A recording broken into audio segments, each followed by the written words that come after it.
Nobody remembered who fired the first shot. That was the problem. 80 years of death, and not a single soul in the galaxy could explain why two civilizations were bleeding each other dry. The Dracari Empire and the Palori Collective had been killing each other for so long that hatred had become heritage. Children grew up learning to despise the enemy before they could read. David Webb found this fascinating in the worst possible way. He sat in the observation gallery of Harmony Point, watching the two delegations enter from opposite doors. The Dracari were tall reptilian creatures with scales that shifted color with their moods. Right now, they burned a deep, angry red. The Palori floated rather than walked, their bodies made of something between light and mist, constantly shifting and reforming. Both groups refused to look at each other. Speaker Oralath, the council moderator, stood at the center podium. The crystalline being chimed for attention, producing sounds that translated directly into the minds of all present. This mediation session will now commence. The neutral party from Earth has been granted speaking rights. David stood up. He was a small man compared to most galactic species. Plain brown hair, average height, wearing a simple gray suit instead of formal robes. Several delegates whispered. This was the best humanity could send. Thank you, Speaker.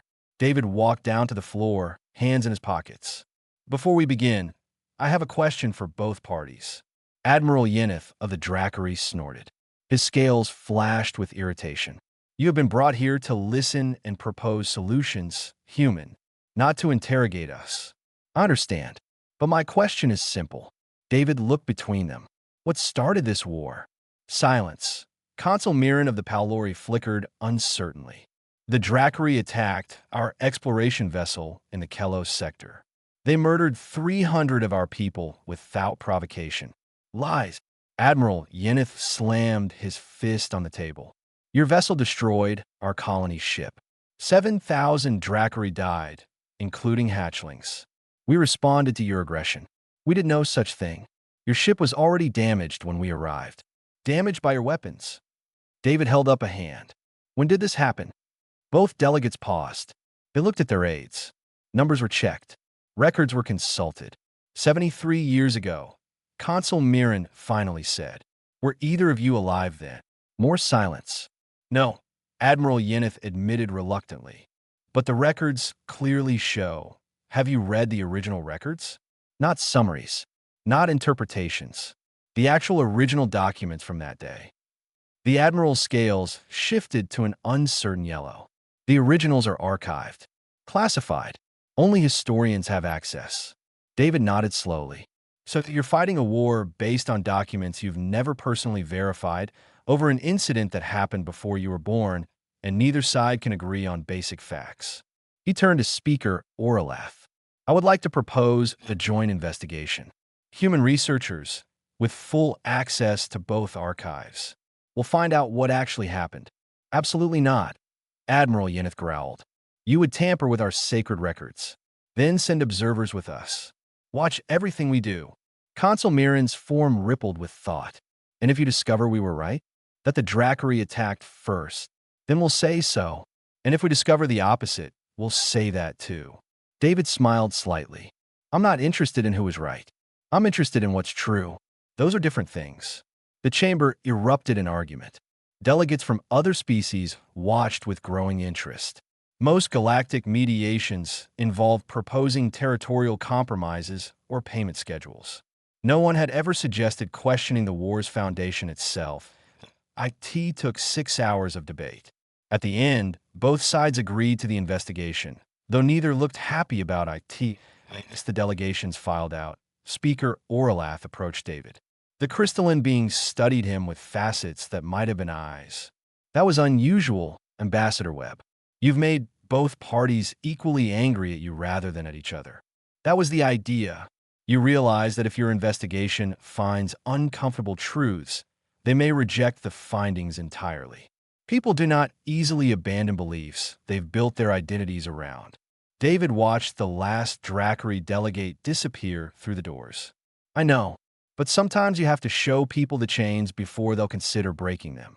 And if they choose to keep the chains anyway, then we try something else. David pulled out his communication device. I should contact my team. We have a lot of history to dig through. Speaker Orlath chimed thoughtfully. The Council has observed humanity for 50 years. Your species confuses us. You fight among yourselves constantly, yet you also cooperate in ways we find impossible. You are violent, yet you create art that makes other species weep. We're you exactly. David considered the question. We're a species that almost destroyed itself. Several times, actually. We learned some hard lessons about war. He paused at the door. Lessons this galaxy might need to hear. He left the crystalline being standing alone in the empty chamber, wondering what kind of creature walks into a decades-old conflict and immediately starts asking questions no one wants answered. In his quarters that night, David sent a message to Earth. Investigation approved. Beginning archive research tomorrow. If my theory is correct, this war is built on a lie. The question is whether anyone will care about the truth after 80 years of comfortable hatred. He stared out at the stars for a long time before sleeping. Somewhere out there, two civilizations were preparing for another year of killing. They had been doing it so long they had forgotten any other way to exist. David intended to remind them. The archive smelled like dust and regret, the doctor. Hannah Cole ran her fingers along data crystals that hadn't been touched in decades. Each one contained thousands of records, battle reports, casualty lists, and official statement from the early days of the war. Somewhere in this mountain of information was the truth. She just had to find it. The Dracari are watching us again, Lieutenant Sammy Okonkwo said from the doorway. He gestured toward the security cameras that tracked their every move. Let them watch. Hannah pulled another crystal from a shelf. We're not here to steal secrets. We're here to read their history back to them. The Dracari homeworld was harsh. Rocky deserts stretched in every direction, and the air burned with heat even inside the climate-controlled archive building. Archivist Tessith, their elderly guide, shuffled between the shelves with obvious exhaustion. You humans ask strange questions, Tessith said. His scales had faded to a tired gray over his long life. No one has requested these records in 30 years. Doesn't that seem odd to you? Hannah asked. You're fighting a war, but no one reads the documents explaining why. Tessith was quiet for a moment. When I was young, I asked similar questions. I was told to focus on the present, not the past. The past was settled. Was it, though? The old archivist didn't answer. Meanwhile, on the other side of the galaxy, another human team was having similar conversations. The Paulori homeworld existed in a gas giant's upper atmosphere, and the collective's memory keeper, Solen, guided them through halls made of crystallized vapor.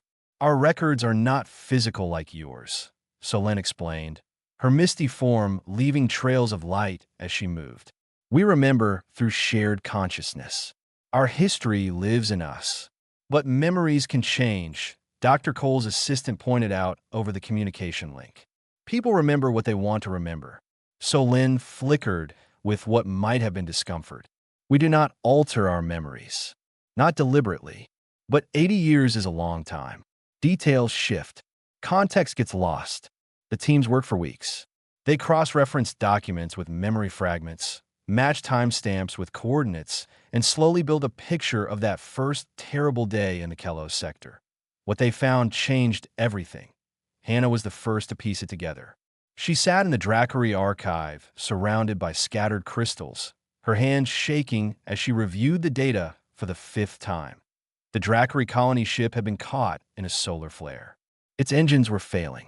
It sent a distress signal, but the frequency was scrambled by the radiation. No one responded, except the Paulori. The Paulori exploration vessel detected the dying ship and moved to help. But their communication systems were incompatible.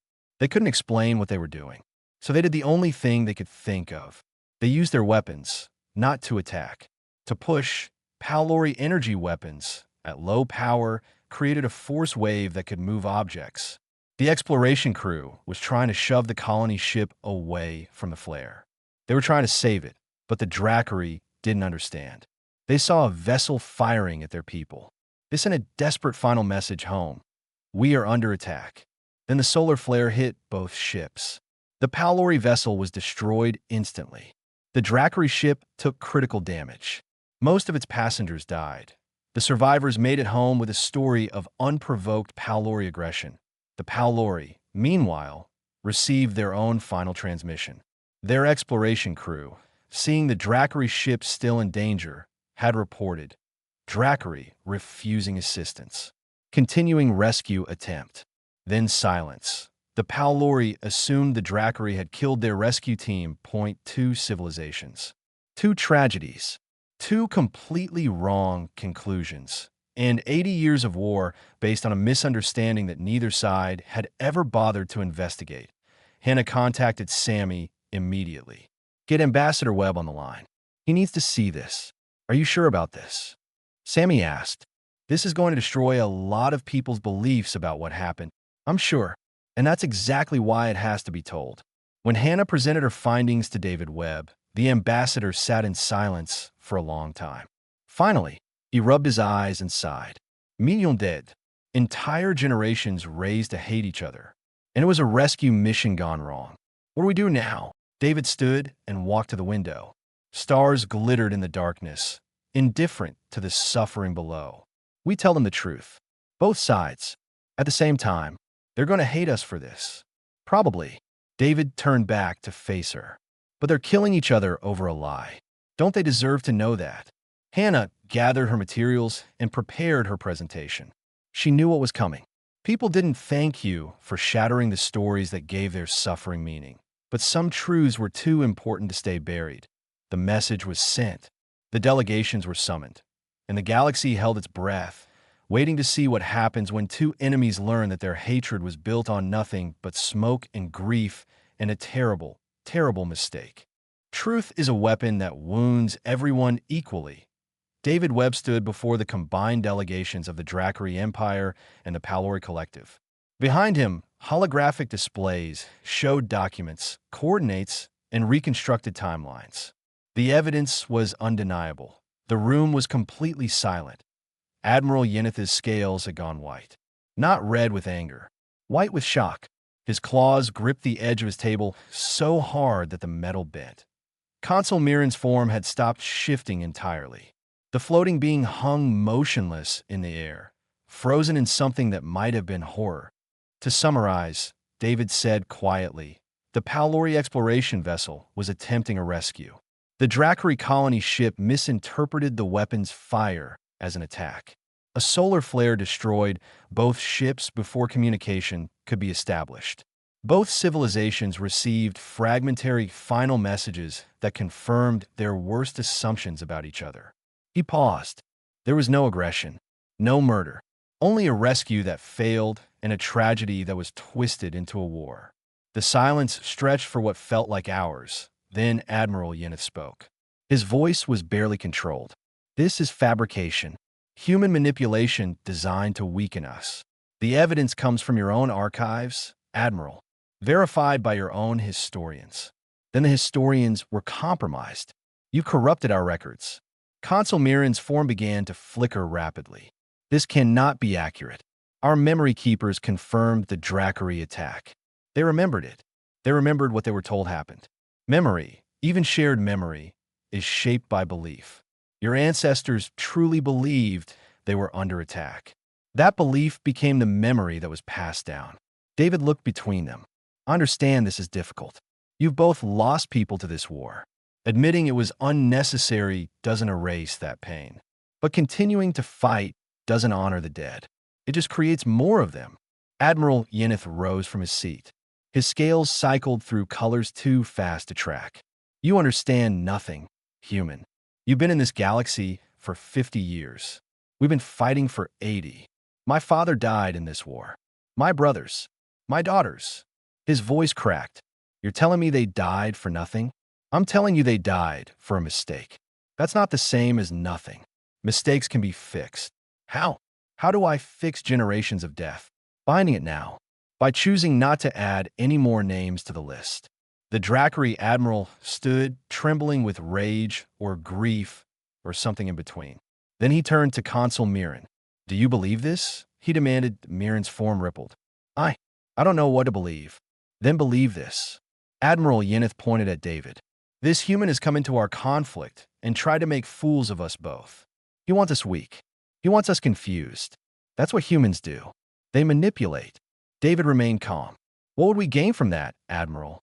Power, influence, access to our territories. We've asked for nothing. We haven't proposed any territorial agreements. We haven't requested trade deals. We simply answered your question. What started the war? Now you know. We know what you want us to believe. Other council species watched from the galleries above. Representatives from dozens of worlds whispered among themselves. This was unprecedented. No mediator had ever challenged the fundamental basis of a galactic conflict before. Consul Mirren spoke again. If this is true, if our entire war is based on a misunderstanding, what does that make us? It makes you people who made a mistake, David said. That's not shameful. Every species makes mistakes. What matters is what you do when you discover them. You speak of our war as if it's simple, Mirren replied. It isn't. We have industries built around this conflict. Leaders who rose to power by promising victory. Populations that define themselves by their opposition to the enemy. You cannot simply tell people that their entire identity was based on a lie and expect them to accept it. I don't expect you to accept it today. I expect you to think about it, to verify the evidence yourselves, to talk to each other, maybe for the first time in 80 years, without assuming the other side is evil. Admiral Yeneth laughed bitterly. Talk. Your solution to everything. While we talk, soldiers die. While you fight, soldiers die faster. The Admiral's scales flashed red. You think you're so wise, so superior. You humans with your short lives and your arrogant certainty. He stepped closer to David. If you believe peace is so easy, then show us. Take our place. Fight in our stead. The chamber went absolutely still. You want humanity to fight your war? David asked. I want you to understand what you're asking us to abandon. You think you can end this? Then do it yourself. 3 months. The Kelos sector. Show us this magical human wisdom that solves everything. Speaker Orlath chimed from the podium. This is highly irregular. The council does not. I accept, David said. Every eye in the chamber turned to him. I accept on behalf of humanity. Give us 3 months in the Kelos sector. We'll show you another way to fight. Admiral Yeneth smiled coldly. Then prepare to learn what war really is. David smiled back. I think you'll find we already know. That night, he sent a message to Earth. They've asked us to fight, requesting permission to show them why that's a mistake. The response came within hours. Permission granted. Teach them well. Humanity was going to war, but not the kind anyone expected. The human ships arrived without weapons charging. Observer Keleth, the Dracari military attaché, watched from the bridge of his patrol vessel as the human carrier emerged from faster-than-light travel. It was called the Unconventional Wisdom, a name that Keleth found irritating. They're not deploying fighters, his tactical officer reported. Wait for it. They're probably scanning for weaknesses first. No, sir. They're launching shuttles, transport craft, and they're heading toward the civilian settlements. Keleth's scales shifted to confused orange. They're attacking civilians? I don't think so. They're broadcasting on all frequencies. Open channels. They're asking for permission to land. This was wrong. Everything about this was wrong. On the planet below, the Kelos sector had been a war zone for 30 years. Cities lay in ruins. Populations had fled. Those who remained lived in bunkers and refugee camps, caught between 2 armies that neither wanted them nor could protect them. General Rosa Medina looked at the devastation from her shuttle window. Craters marked former neighborhoods. Children played in the shadows of collapsed buildings. Water lines had been destroyed decades ago, and people collected rainwater in buckets. This is what 80 years of war looks like, she said to Captain Yusuf Diallo. Remember it. What's the plan, General? We fix things.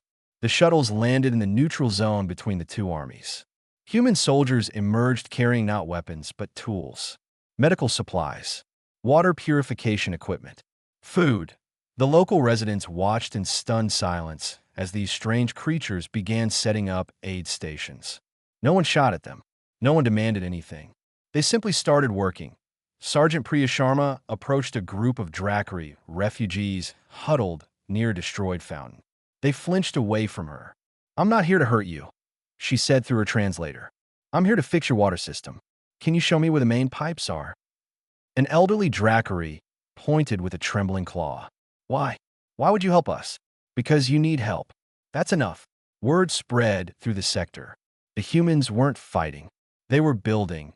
Observer Kelleth reported this to Admiral Yeneth, who demanded clarification. "They're repairing infrastructure," Kelleth explained. "Hospitals, schools, water treatment. They've set up medical stations that treat anyone who comes, regardless of species."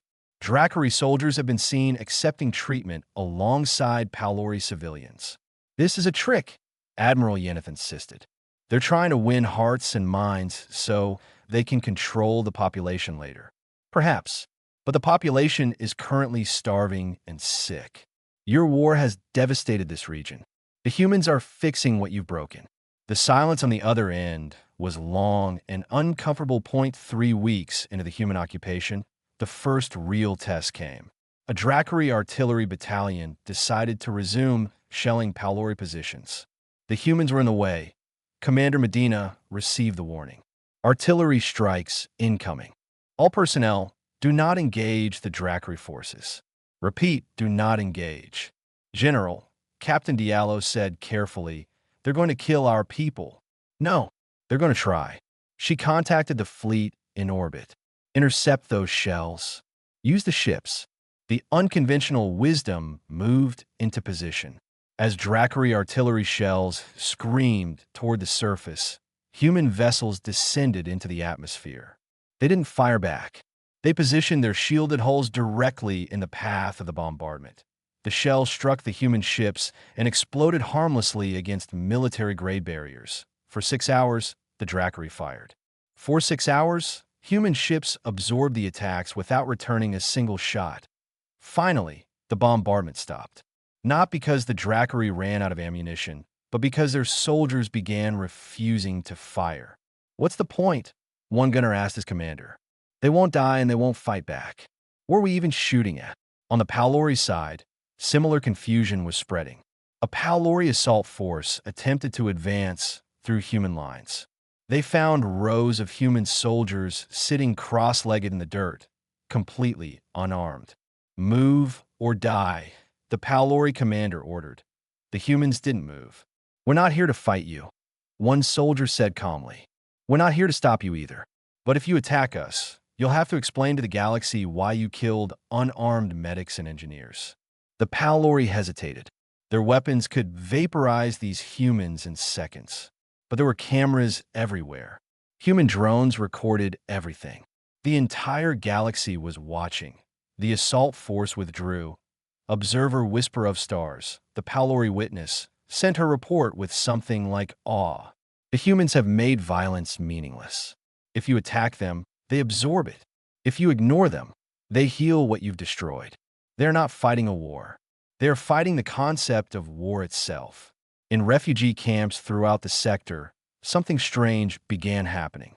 Drakari and Palori civilians, forced together by circumstance, started talking. Human translators helped. Human doctors treated them side by side.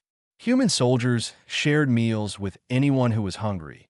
Old enemies discovered they had similar complaints, similar fears, similar hopes for their children.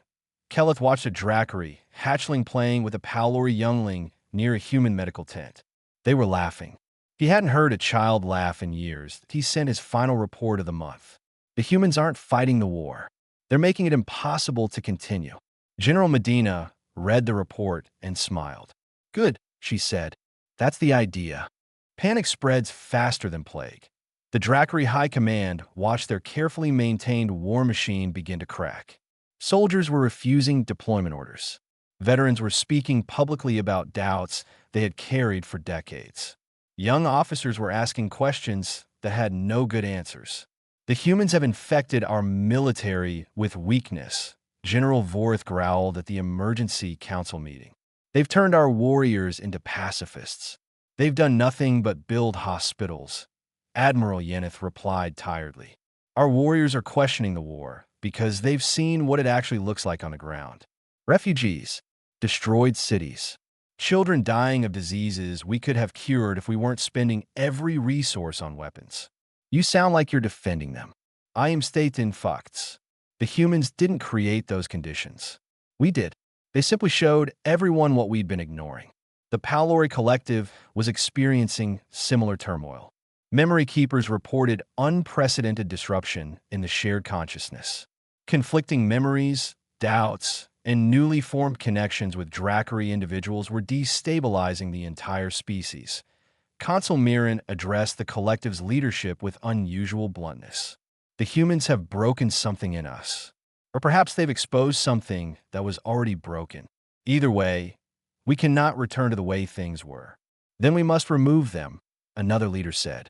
Request that the Council expel humanity from the sector and admit that we were defeated by doctors and engineers. That would humiliate us more than any military loss. Both governments sent formal complaints to the Galactic Council. Speaker Oralath convened an emergency session to address what was being called human interference in sovereign military affairs. The chamber was packed. Representatives from across the galaxy wanted to see what would happen next. David Webb stood before them once again. He looked older than he had 3 months ago. Tired, but his eyes were clear. The council recognizes Ambassador Webb. Oralath announced. David nodded. Thank you. I've been asked to explain humanity's actions in the Kelos sector. The answer is simple.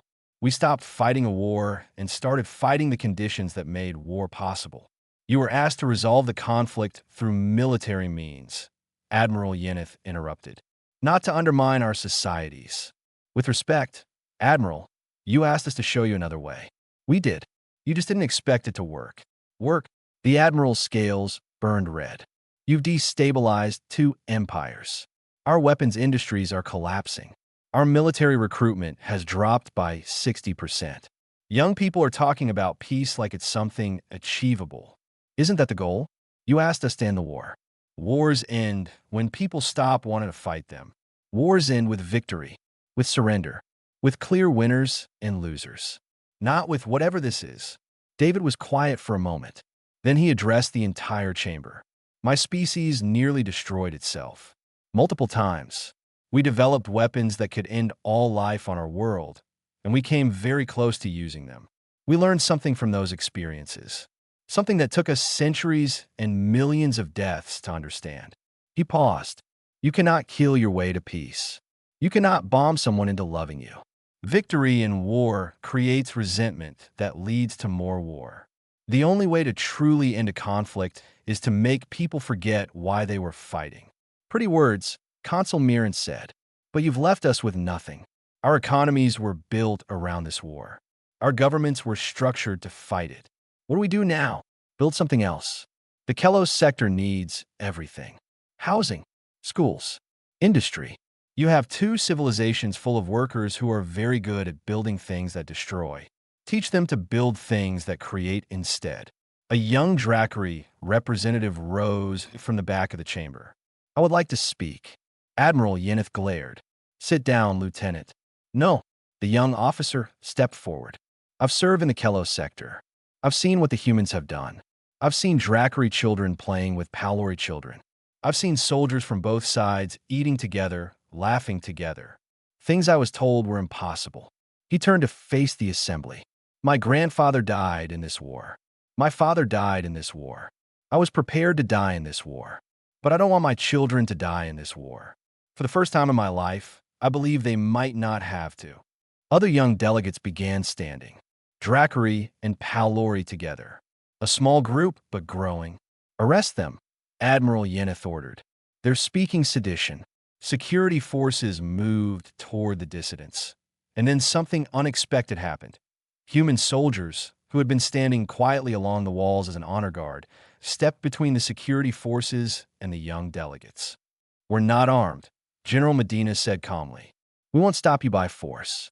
But if you arrest these people for speaking the truth, you'll have to go through us to do it. The security forces hesitated. The chamber erupted in shouting. Admiral Yeneth confronted General Medina directly. You've made us look weak. Our people will never forgive this. Medina met his gaze without flinching.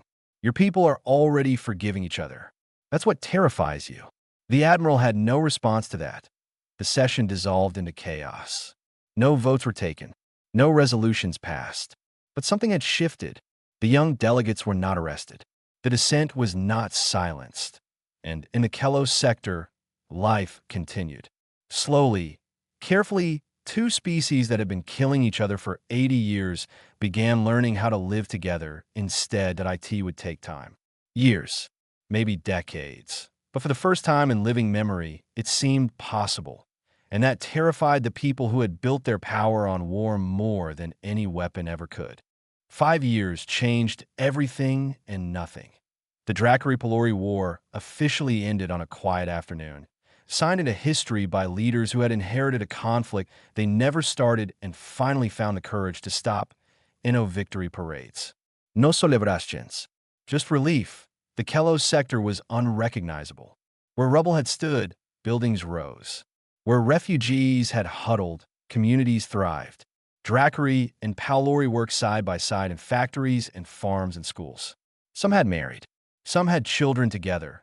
Biological impossibilities made possible through medical science and sheer determination.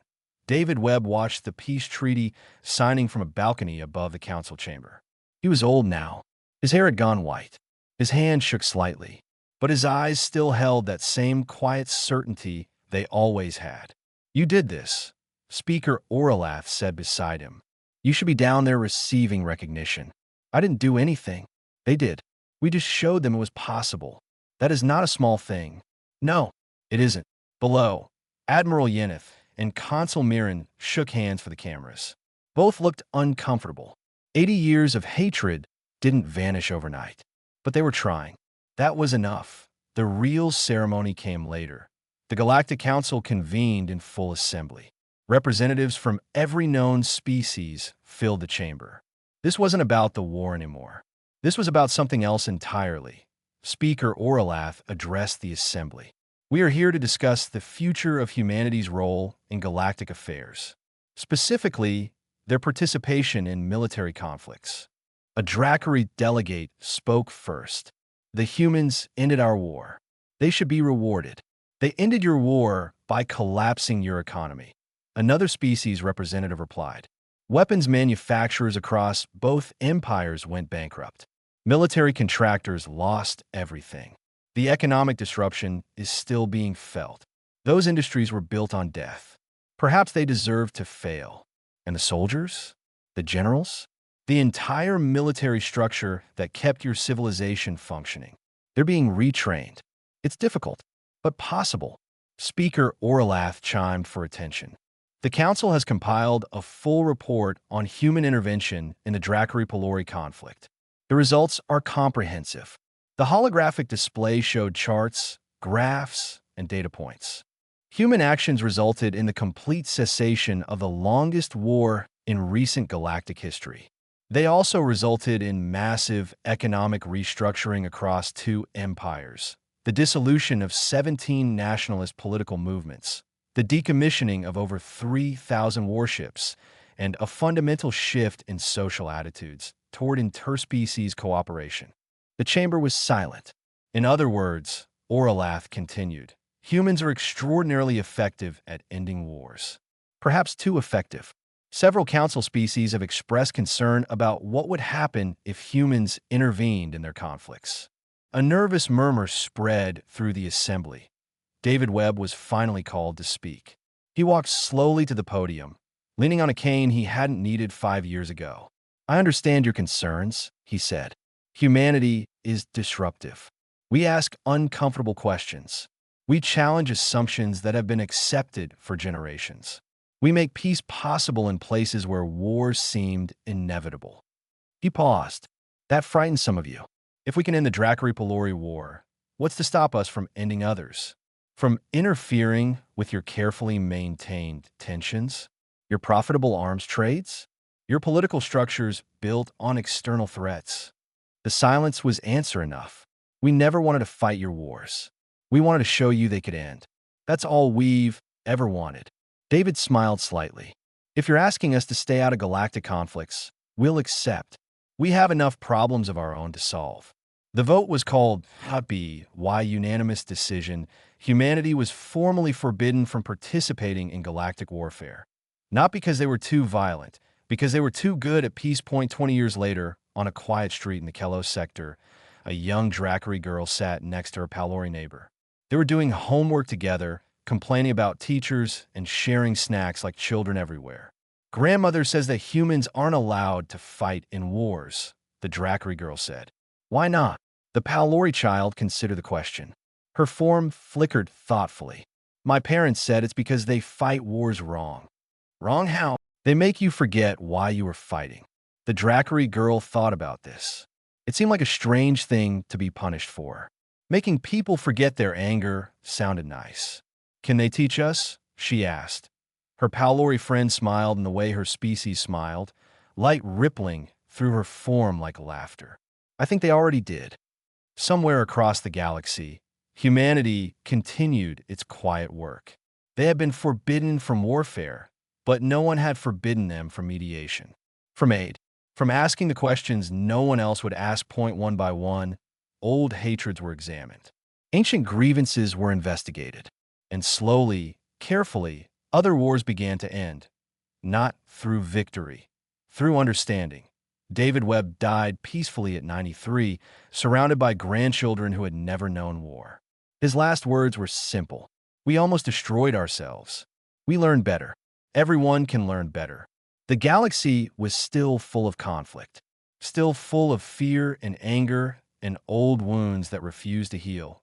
But now there was hope, and that, humanity knew, was always the first step toward peace.